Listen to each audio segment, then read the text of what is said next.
মান জানা ওয়া শারিবাল খামরা নাযা আল্লাহু মিনহুল ঈমান কামা ইয়াখলাউল ইনসানু আল কামিসা মিন রাসিহি। ঈমান খুলে ফেলে বেটা। এই অবস্থায় যদি মৃত্যু হয় নাফরমান, মনে রেখো সে মৃত্যু কি মৃত্যু হবে। আল্লাহ রাসূল সাল্লাল্লাহু আলাইহি ওয়াসাল্লাম বলেন, বুখারীর হাদিস, লা ইয়াজনি জানি হিনা ইয়াজনি ওয়া হুয়া মুমিন। কোন ব্যক্তি যখন জিনা করে, ব্যভিচার করে, কোন মেয়ের সাথে হারাম সম্পর্ক করে, খোদার কসম নবী বলছে সে মুমিন থাকে না। লা ইয়াশরাবুল খামরা হিনা ইয়াশরাবু ওয়া হুয়া মুমিন।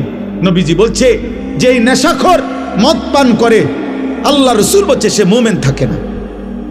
লা ইয়াসরিকু সারিকু হিনা ইয়াসরিকিন। আল্লাহ নবী বলেন যে চুরি করে আল্লাহর কসম নবী বলছে সে মুমিন থাকে না। আর চুরি শুধু নামওয়ালা চুরি না, যেখানেই আপনি কাউরে ওজনে কম দিলেন এটা চুরি না? কথা বলেন না কেন?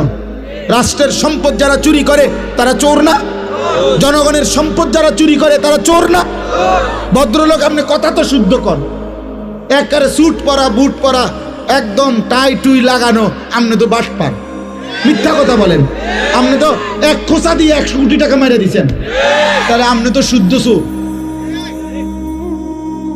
আপনি তো কথা তো শুদ্ধ বলেন।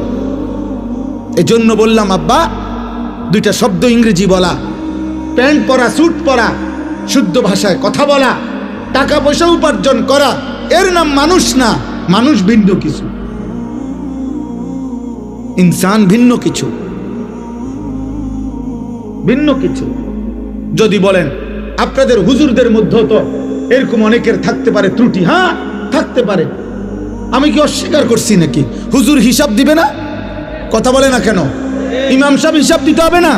ইমাম সাহেব কি বেহেশত টেন্ডার লয়ে রয়েছে নাকি?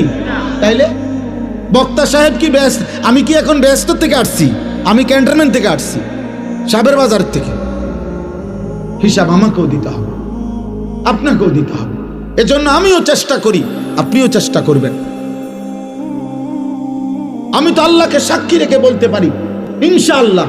আপনি বলেন, আমি বলি, আমি 5 ওয়াক্ত নামাজ আজকে জামাতের সাথে পড়ছি। আপনি দাঁড়ান, যুবক ভাই তোমরা তো বলো। এই জন্য একজন আরেকজনের কাঁধা ছোড়াছুরি করলে হবে না। আপনারও তো দোষ আছে না, আপনারও তো দোষ আছে, এ কথা বললে হবে না আব্বা। আপনার দোষ আমার দোষ প্রশ্ন না। আমাদের প্রত্যেকেই আল্লাহর সামনে যেতে হবে, আখিরাতে যেতে হবে।